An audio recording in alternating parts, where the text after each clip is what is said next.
I'm just as shocked as how many good movies actually came out in 1995. And you know what? Let's not wait any longer and let's take a look at several movies that are turning 30 this month. Starting transmission.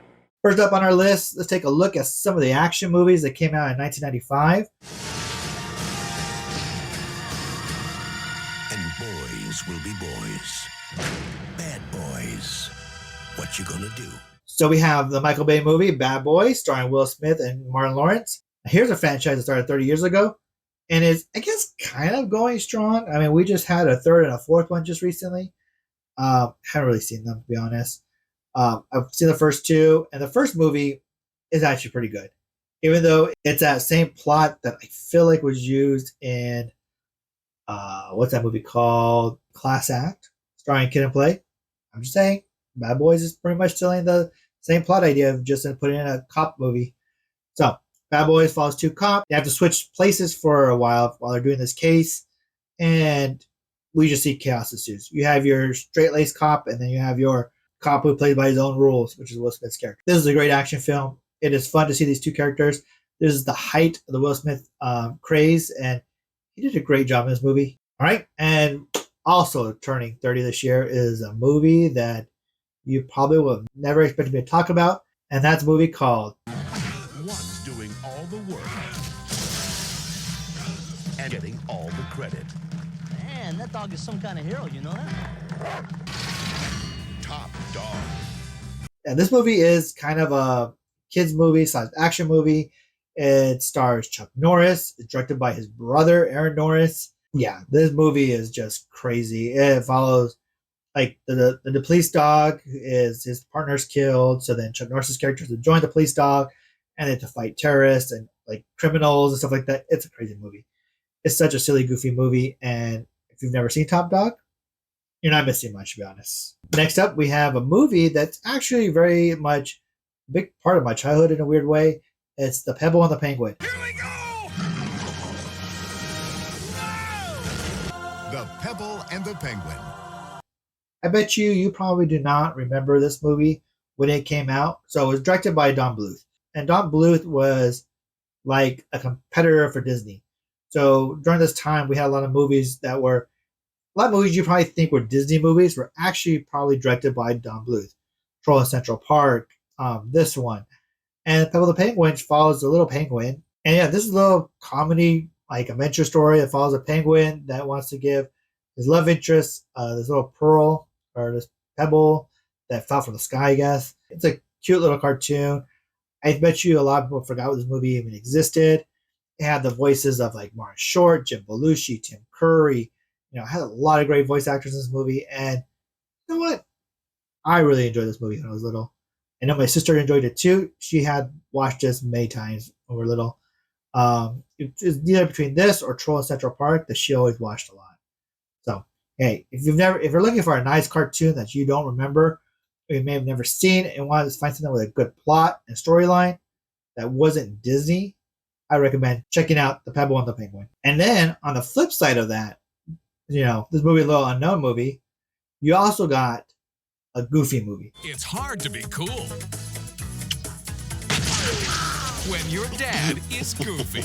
A goofy movie. That also came out in April of 1995. Now, this is a movie that, like, impacted me a lot as a child, you know? It's a movie about, you know, a father who's trying to do everything he can, a son that's kind of being resentful and kind of being mean to him, too. Doesn't want to be anything like his father, too. And this dad's, like, basically, who is goofy, trying to reconnect with his son. And they go on this road trip together. It's their typical road trip movie with Max and Goofy and all the crazy adventures. And we learn that Max is more obsessed with popularity and stuff like that. God, it's such a good movie. It's such a heartfelt movie. But the movie that actually didn't get much attention when it first came out. And over the years, the kids who grew up watching this movie have kept it alive all these years. There's a new documentary coming out about this movie. I recommend you go check it out. It's called Not a Goof. And I recommend you go check this out. The voice cast is amazing in this one. And what other movie can you remember that said the Leaning Tower of Cheese? You know, I don't know. Pauly Shore's character from the movie. Oh man, this is such a good movie. It has so many quotable lines growing up. The music is so memorable. Who doesn't remember all the songs from Powerline that were in this movie? Yeah, this one hits a nostalgic part for me, and I don't know. I could probably do a whole video on this movie and just talk about it for hours. But no, I won't bore you with that.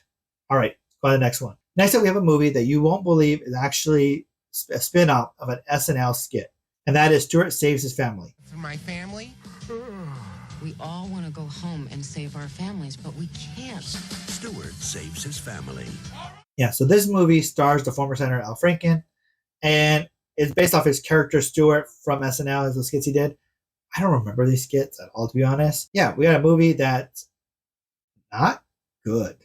I mean, it's probably the most least watched of the SNL spin-off movies. I would even say Coneheads is better than this movie. Blues Brother 2000 may also be better than this movie. Now, I won't say that. That's kind of mean. Actually, you know what? It's Pat. No, that's actually horrible. I don't want to talk about it. Yeah, so this movie follows this guy who's like a self-help guru, and you guys see him like start to fall apart, and he's trying to live through his 12-step program that he created.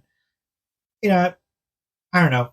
If you're a completionist and you love watching Saturday Night Live spin-off movies, obviously you have to check this one out. Because I bet you anything, you'd probably don't remember this movie existing. Now for some movies that deal with kind of serious topics. So first up we have The Basketball Diaries. In the true story of the death of innocence and the birth of an artist, The Basketball Diaries. Also came out this year. And, this movie stars Leonardo DiCaprio. It is about addiction and how this rising basketball star, and how his life just turns upside down when he's addicted to a certain drug. And the movie is amazing. It is sad. It is depressing in many ways.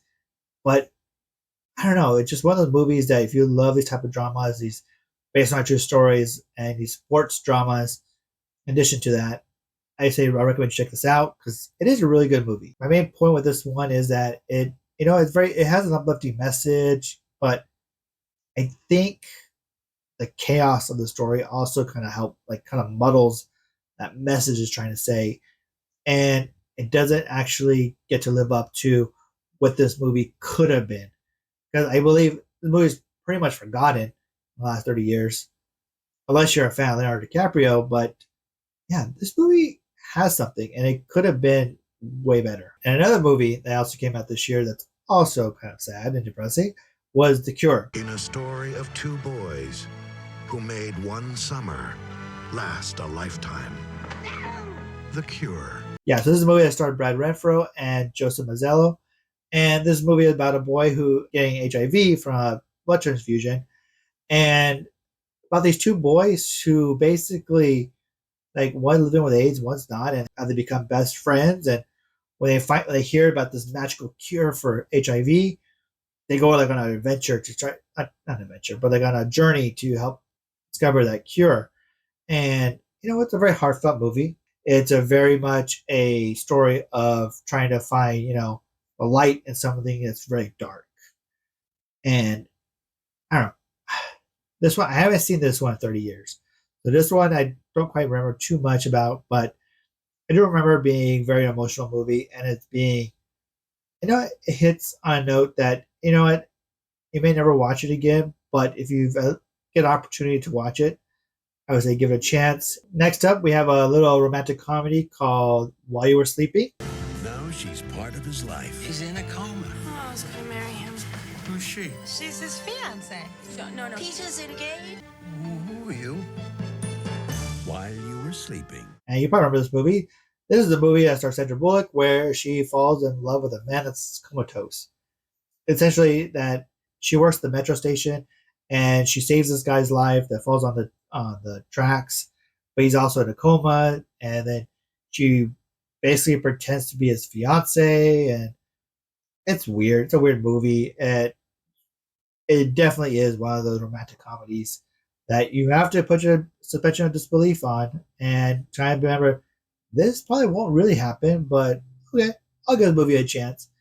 If you're looking for a nice little date movie, I recommend check this one out. Now we're into some of the movies that are like cult classics that came out during this time. First up, we have Crumb. This is the story of Robert Crumb, who was a famous artist who made many cartoons and comic books from the underground like comic scene.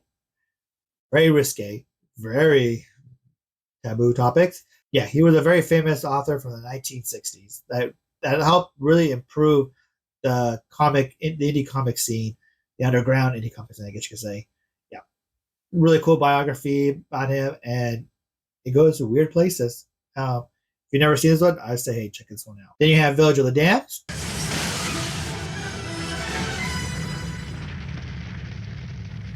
You can't stop us, you know. Don't try. This is the remake that is from John Carpenter that stars Christopher Reeve. This came out right before his accident. So this movie is a remake of the original Village of the Damned. Also, it's Christy Alley also, I think. Story about a small town where all the women, they all become pregnant during like this blackout. And then they give birth. And all their children have these blonde hairs and they have glowing red eyes, or they're like evil children, and they have like special powers and stuff like that. It's a crazy movie. It's not one of my favorite John Carpenter films, but you know what? If you've never seen the original Village of the Damned and you're looking for something that's psychological and crazy, I'd recommend go check out this Village of the Damned. It is a great adaptation of the original one, and it really gives you a sense of how crazy the story is. And next up, we have Friday. Ice Cube, Chris Tucker, Bernie Mac, Johnny Witherspoon, Tiny Zeus Lister, and Mia Long. Friday. The movie written by Ice Cube, which stars him and Chris Tucker. This is a fun comedy. If you've never seen this one, I don't know what's wrong with you. This is a great comedy. It's one of my wife's favorite comedies too. You have a great set of characters in this movie. You have some craziness. The comedy is spot on. And this is one of those films that just ages really well. Watch this movie now and still get all the references. I know there's another Friday coming out soon, so in the works of making a new one. But you know what though? The original is still classic. It's still one of the best. All right, guys. So that is all the movies that are turning 30 this month. What did you guys think? Have you seen any of these movies? Are these some of these movies classics for you? Or, not so much? Yep, we're getting ready to get into summer season, so we're going to have a lot of crazy movies coming up. So until next time, remember to hit like, subscribe, and the notification bell.